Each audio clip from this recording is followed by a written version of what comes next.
Happy Saturday. So I never made a YouTube video in a tree, so I decided to climb this tree.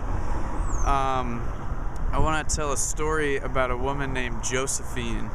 So Josephine works for the company called Ripley's Believe It or Not.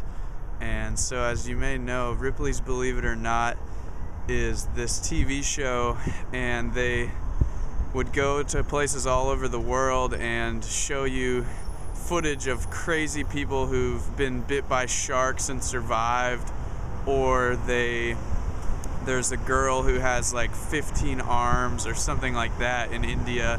You know, like all these crazy things that most people would not believe.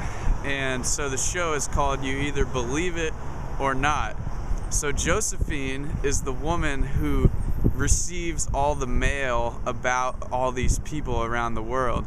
And so Josephine is sitting at her desk, and she gets this email about a man in Siberia with 3 tongues.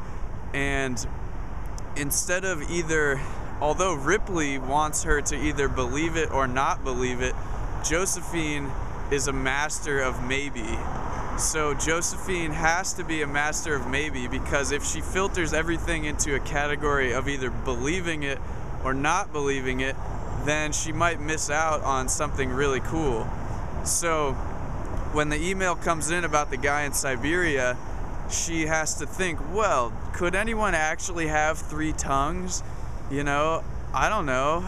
I mean, I've seen a girl in India with 9 arms. Maybe this guy has 3 tongues.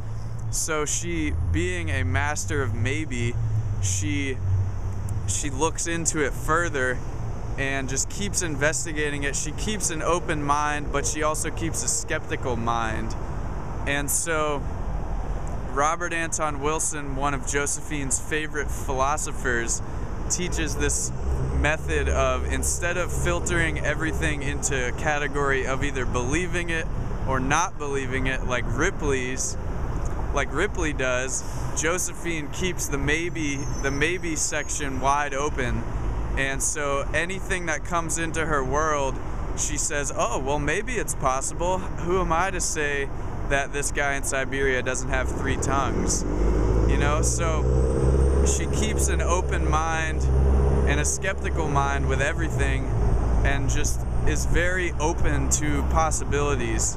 And I think we can all learn a lot from Josephine, because she has, by keeping an open mind, she has gotten the show to go to all these cool places in the world and see all these amazing things that most people would not necessarily believe. So that is the message for today. Let's all become masters of maybe like Josephine. Peace.